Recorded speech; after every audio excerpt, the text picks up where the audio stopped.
Off-Grid Dreaming, Episode 3.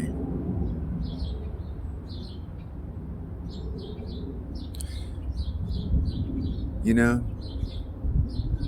there's so much noise in society.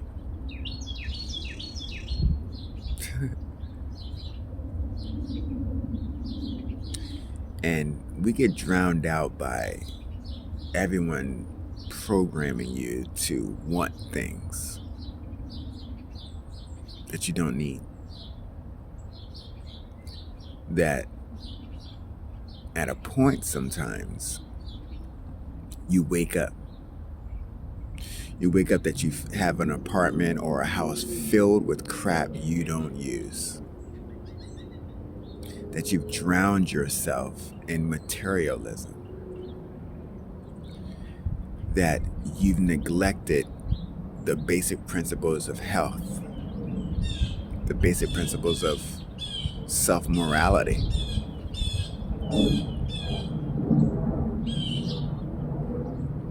Many of the things that we suffer from today are brought on through behavioral choices, through living a sedentary lifestyle, by scoffing at the very idea of maintaining a certain fitness level.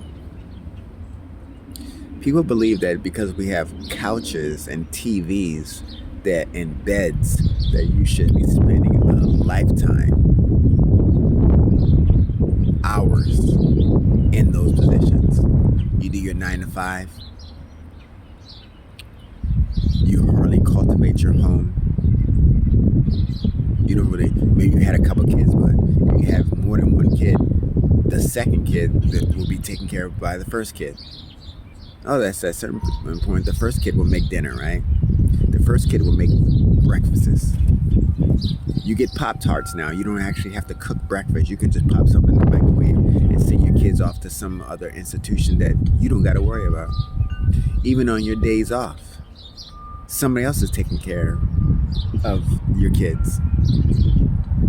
And when they come home, you put them in a corner, make sure they do their homework that you don't know anything about. You fix some dinner that you probably didn't make, that you just popped in the microwave, or it's already in a box that you just put in the oven. And then you get to complain for a little bit, argue with them, and then ignore your spouse. Wake up, do it again. That's what our life has basically have become.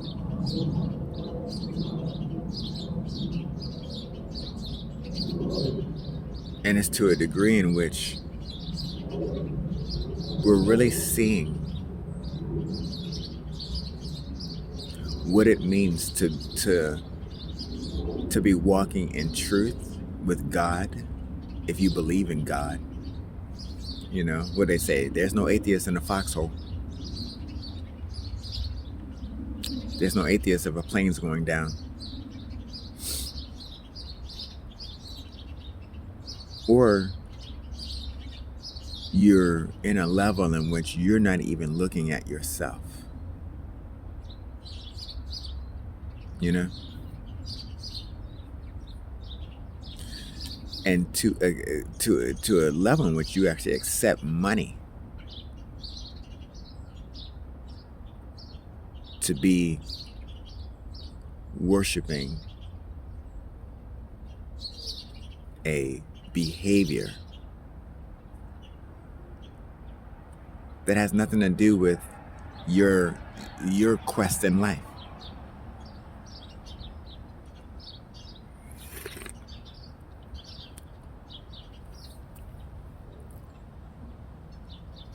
You know,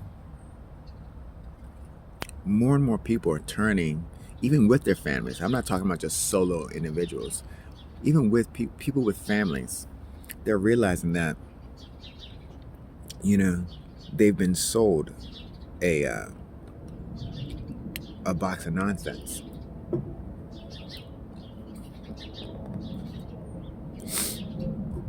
You know, they've been sold the TV dinners. The peas are frozen. the chicken pot pie sucks, and the cherry pie is just disgusting. And it never comes with an a la mode, you know?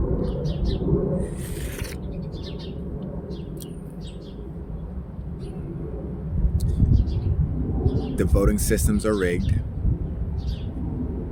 The news is a propaganda tool. And everything is just marketing.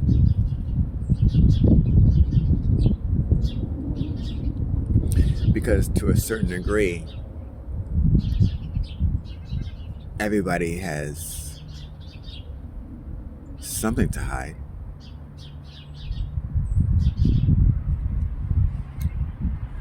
So it depends on how you want to walk through life.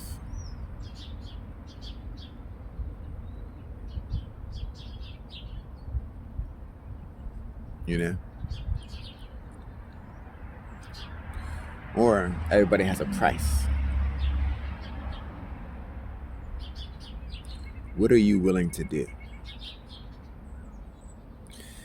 You know, that's why I've come to realize, it's been years now, when I was working for this gym, they were taking all the money, wasn't being paid,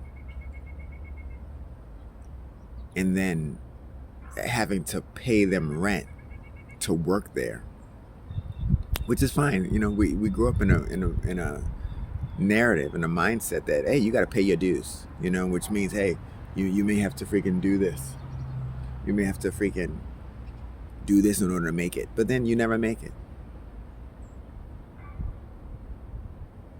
And you're not taught about the real things of life. You're not taught about, you know, credit and finances growing up in schools. You taught about BS to make you go down these school rabbit holes, which you just get a bunch of debt, and then you find out they're just indoctrination programs.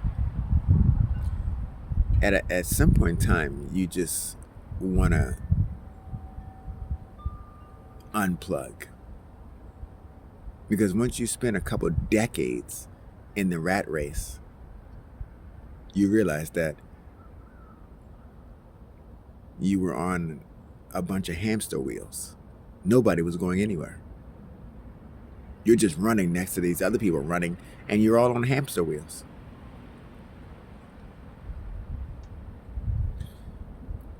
So when you figure that out, you realize that you don't have any more minerals in your body. Your enzymes have depleted. Your cognitive functions in a fog. And at the same time, the overseers have been blowing carbon monoxide inside your cage.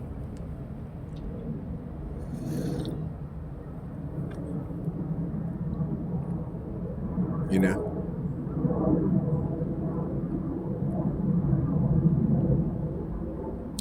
And that's just the tip of the iceberg. But you know what? What are you going to do about that? You really can't do anything. You have to accept that's a level of the matrix. That's one particular level.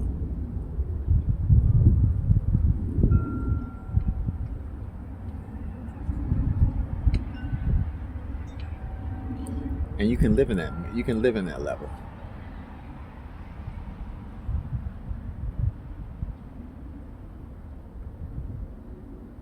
Some people are choosing to get out of that matrix level.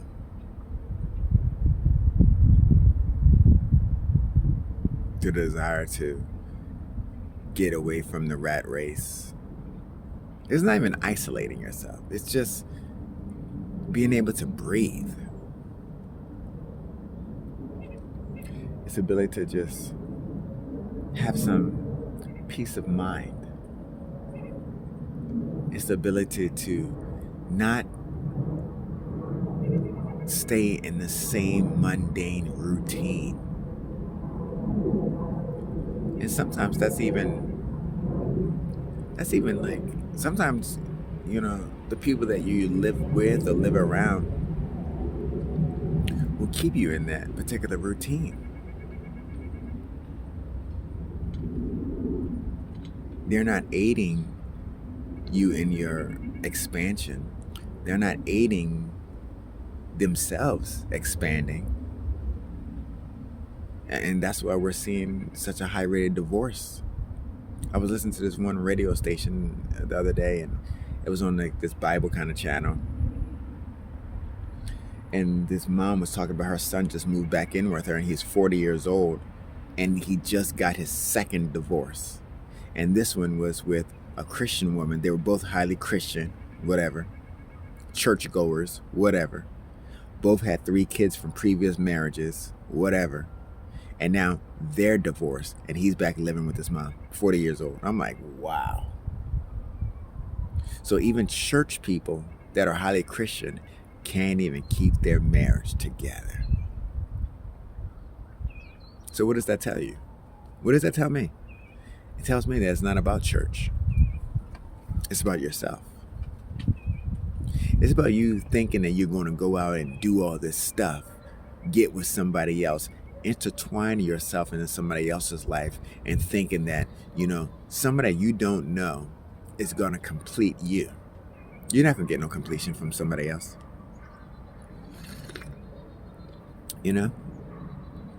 Somebody else is not there to complete you. You got to complete yourself. And if you intertwine yourself with somebody else that's not complete, you're going to get a bunch of uncompletion. Don't get me wrong, you can find happiness, I think, being in the rat race.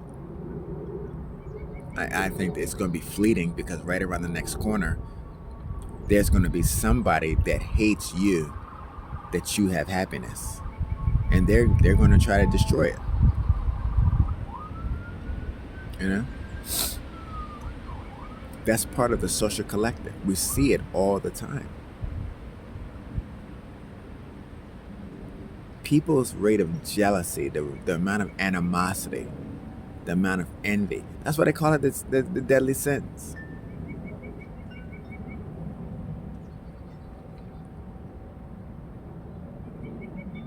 Human beings have a knack to always look at others instead of looking at themselves. They don't want to look in the mirror and realize, you know what? I got to do better myself. Don't matter what's going on out there. But we live in a system which it's how I need to get more sales out of these people. It's like everybody's using each other. You have so many con artists all the time. People selling things way more, sales stuff. It's like, it says this sign on and get them to get this options. Let's get an automatic billing. That's why they came out with that apps to go through all your automatic debits and whatnot and cancel them, because you've signed on to a bunch of crap that you don't even know you're paying for to fund somebody else's desires of their wealth, just taking your money. And same thing with the banks. Like if you only have a certain amount of money in there, you're going to have the service charge. Well, you're going to service charge people that don't got a lot of funds? Like, come on, really? Service charges should only be for people that got like more than 10 grand in the accounts. $10 a month, $12 a month won't hurt a person that has a few tens of thousands. It's going to hurt the little guy, the little girl just trying, that's barely making it. They only got $500 in their account. They're living check to check, but you're going to charge them $12 service accounts every month. It's ridiculous. Then it's kind of hard to operate if you don't have a bank in this world, right? So we see that this system is set up for you to fail. And so many people, more than you think, have had enough. And they're all about off-grid dreaming.